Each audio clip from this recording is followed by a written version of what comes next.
ये जितनी भी चीज़ें हैं ये आपको पता होनी चाहिए, क्योंकि आप डायग्राम बनाएंगे तो आपको पता होना चाहिए डायग्राम कैसे बनेगा, क्योंकि डायग्राम नहीं बन पाया तो क्वेश्चन आगे सॉल्व होगा ही नहीं।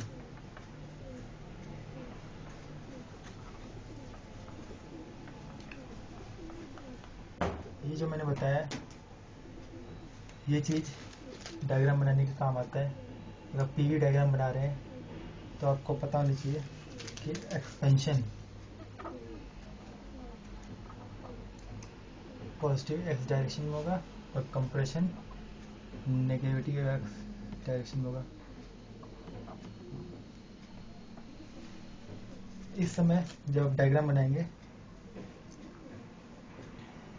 तो अगर ये सेंटर पॉइंट मान लीजिए, ये पीवी डायग्राम है, इधर नेगेटिव एक्स है इधर पॉजिटिव एक्स है, तो ये कांस्टेंट प्रेशर है line, P equal to constant, T equal to constant, polytropic, adiabatic, ये V equal to constant, straight line है, वॉल्यूम नीचे है। और ड्यूरिंग एक्सपेंशन के कंप्रेशन, जब कंप्रेशन की बात करेंगे तब क्या होगा,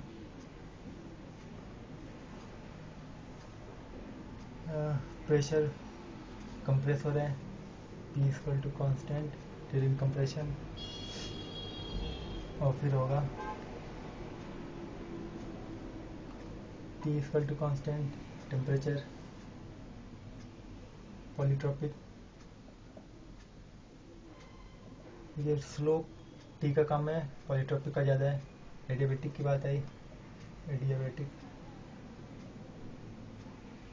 स्लोप इसका ज़्यादा है और V इक्वल टू कांस्टेंट। जब पीवी डायग्राम की बात करेंगे, जब प्रेशर लाइन बनाएंगे कांस्टेंट प्रेशर लाइन तो ऐसे बनाएंगे, जब कांस्टेंट टेम्परेचर लाइन बनाएंगे तो इस तरीके की बनाएंगे, पॉलीट्रॉपिक लाइन इस तरीके के, एडियाबैटिक इस तरीके के, और कांस्टेंट वॉल्यूम लाइन इस तरीके की। और ड्यूरिंग कंप्रेशन आपकी लाइन इस तरह की जाएगी, एक्सपेंशन में इस तरफ, ये और ये तो पीवी की बात हो गई। अगर टीएस में बनाना है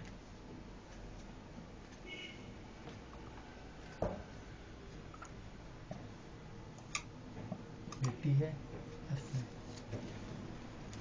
टीएस जो हम टेम्परेचर से रिलेटेड करते हैं, इसलिए एक्सपेंशन और कंप्रेशन की जगह हम हीटिंग और कूलिंग की बात करते हैं। तो अगर ये सेंटर पॉइंट मान लेते हैं ये वाला, तो ड्यूरिंग जैसे जैसे हीटिंग होगी टेम्परेचर बढ़ेगा, ये कांस्टेंट टेम्परेचर लाइन है, ये कूलिंग, टेम्परेचर डिक्रीज होगा, हीटिंग में टेम्परेचर इंक्रीज होगा। और ये है एडियाबैटिक लाइन, ये पार्ट आपका कूलिंग, ये आपका पार्ट हीटिंग।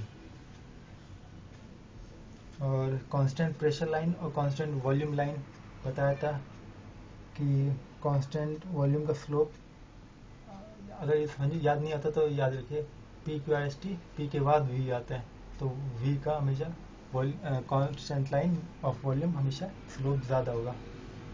तो ये V है, ये P है।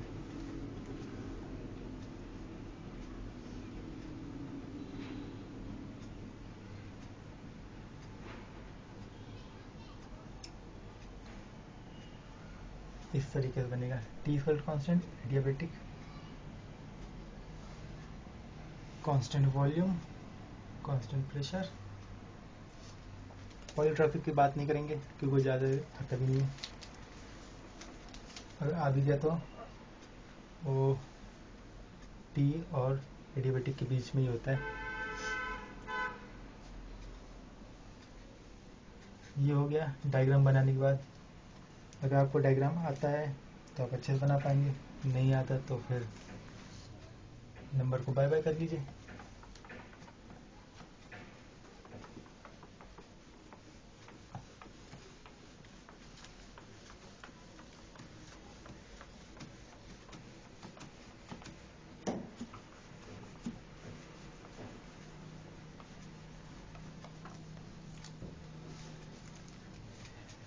एक आता है स्टीम साइकिल। जब आप थर्ड लॉ पढ़ लेंगे उसमें आपको पता चलेगा स्टीम साइकिल आएगी, उसमें टीएस और एचएस डायग्राम बनने आने के लिए आएगा। उसमें भी यही सब है, एचएस डायग्राम अलग है। तो इसमें है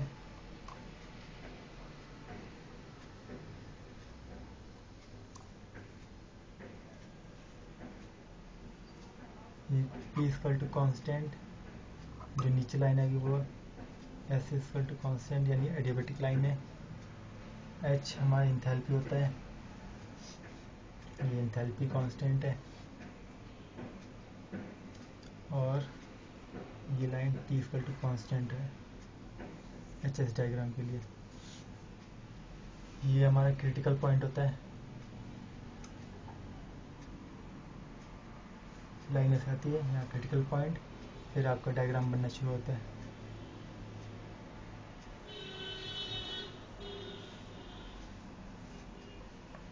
तो याद रखिएगा, क्योंकि इसमें मैच द फॉलोइंग के क्वेश्चन काफ़ी आते हैं। और स्टीम टेबल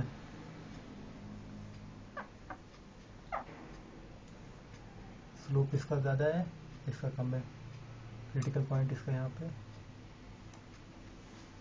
ये saturated liquid line, saturated vapour line. ये कांस्टेंट टेम्परेचर,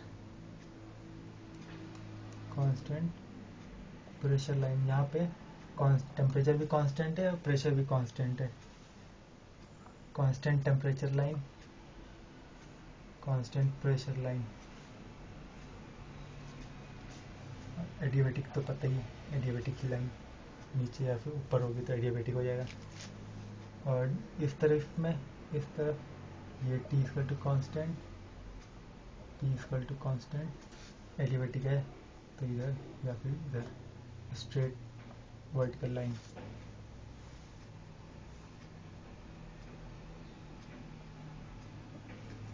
एक बार यही पूछ लिया था कि कांस्टेंट टेम्परेचर लाइन क्या कहें, इसे टेम्परेचर कांस्टेंट टेम्परेचर लाइन कहेंगे या एडियाबेटिक लाइन कहेंगे या क्या, ये भी पूछ सकता है आपसे, ये भी पूछ सकता है, यहाँ भी पूछ सकता है। ये लाइन का क्या होगा, कांस्टेंट टेम्परेचर या प्रेशर है या फिर दोनों है। तो जब तक आपको ग्राफ पता नहीं होगा आप एक एक नंबर ऐसे ही छोड़ देंगे।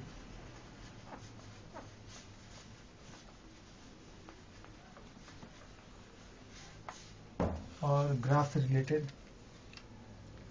एक आखिरी चीज़ है जो वो कि जो भी क्लॉकवाइज साइकिल है और जो भी एंटी क्लॉकवाइज है, जो क्लॉकवाइज होती है ये वर्क या फिर पावर प्रोड्यूसिंग होती है। इन्हें वर्क या पावर, जब भी आप वर्क कैलकुलेट करने के लिए कोई डायग्राम बनाएंगे तो आप हमेशा ध्यान देंगे कि वो क्लॉकवाइज डायरेक्शन में मूव करेगा, इधर होगा, इधर हुआ, इधर हुआ, फिर वापस इधर। ये क्लॉकवाइज डायरेक्शन साइकिल जब आप बात करेंगे और उसमें इस तरीके की साइकिल हुई तो आप समझ लीजिए हीट प्रोड्यूसिंग साइकिल्स हैं। जब भी हीट की बात होगी तो आप इस तरीके की साइकिल बनाएंगे, जब भी आप पावर और वर्क प्रोड्यूसिंग तब आप इस तरीके की साइकिल बनाएंगे। क्वेश्चन भी आ जाता है कभी कभी, मैच द फॉलोइंग करिए, ये किस तरह कौन सी साइकिल है, हीट प्रोड्यूसर है वर्क प्रोड्यूसर है। तो क्लॉकवाइज है तो वर्क, एंटी क्लॉकवाइज है तो हीट। ज़्यादातर जो हम बात करेंगे वो वर्क प्रोड्यूसिंग और इसकी बात करेंगे। तो इसमें बहुत सारी है, जैसे गैस पावर साइकिल। इसमें क्या होता है, पहले आता है कार्नोट साइकिल। सारे पीवी डायग्राम की बात करेंगे। पीवी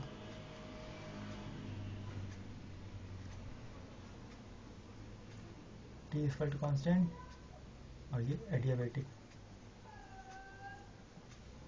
दो, ये भी टी इक्वल टू कॉन्स्टेंट और ये भी टी इक्वल टू कॉन्स्टेंट, दो टेम्परेचर कॉन्स्टेंट लाइन और दो एडियाबेटिक लाइन। ये कार्नोट साइकिल है, पावर प्रोड्यूसिंग है, तो ये क्लॉकवाइज डायरेक्शन में। आपको ये रखना क्वेश्चन आता है कार्नोट साइकिल में मैच द फॉलोइंग, दो एडियाबेटिक और दो कांस्टेंट टेम्परेचर लाइन, या फिर Carnot cycle equal to adiabatic और कांस्टेंट टेम्परेचर लाइन, ये मैच द फॉलोइंग, या फिर आपको डायग्राम बना के दे दिया जाएगा, पीवी डायग्राम या फिर टीएस डायग्राम। अब मैच द फॉलोइंग करिए, आईएएस के एग्जाम में ये क्वेश्चन पूछे जाते हैं ऐसे ही मैच द फॉलोइंग के, तो ये बेसिक है, एक गेट में भी पूछ सकता है, हर जगह बेसिक तो हर जगह पूछा जाता है। Second, Stirling cycle. Stirling cycle में क्या है, V equal to constant,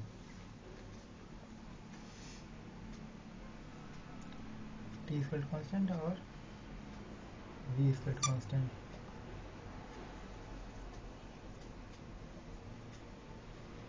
PV, दो टेम्परेचर कांस्टेंट लाइन और दो volume constant line, Stirling cycle. इसको अलग से आप लिख लीजिए स्टिरलिंग के साथ साथ ही, या फिर साइड में लिख लीजिए, टू टेम्परेचर कांस्टेंट और टू वॉल्यूम कांस्टेंट, इसमें two temperature constant, two adiabatic.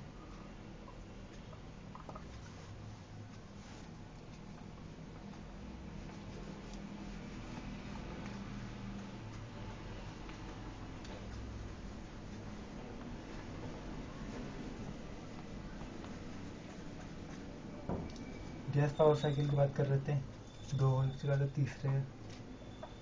तीसरा है जिसे हम कहते हैं Ericsson cycle.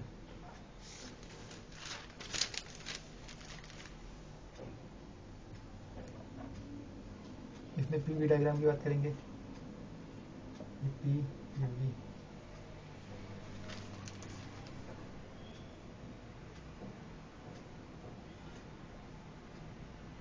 T equal to constant, T equal to constant, P equal to constant, P equal to, दो प्रेशर इक्वल टू कांस्टेंट और दो टेम्परेचर इक्वल टू कांस्टेंट।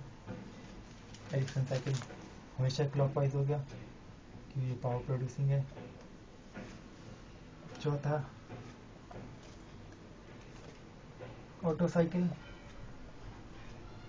इसे हम पेट्रोल साइकिल भी कह सकते हैं।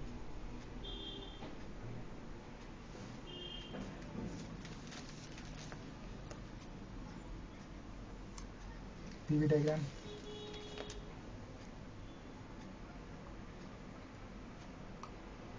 V equal to constant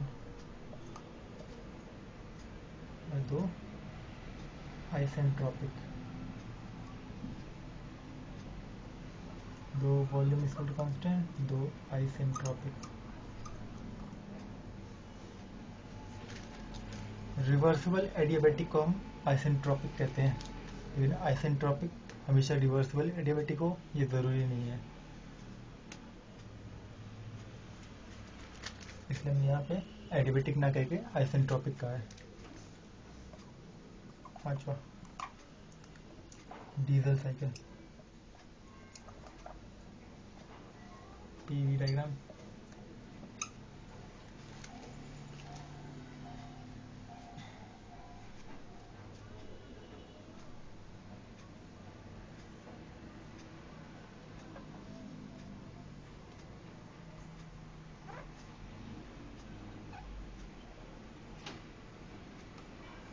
P equal to constant, V equal to constant और दो आइसेंट्रोपिक।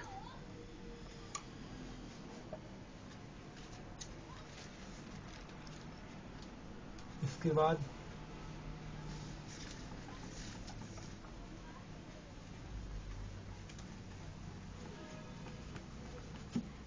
ऑटो डीजल हो गया। छठा आता है डुअल साइकिल, ये ऑटो और डीजल दोनों का मिक्सचर होता है।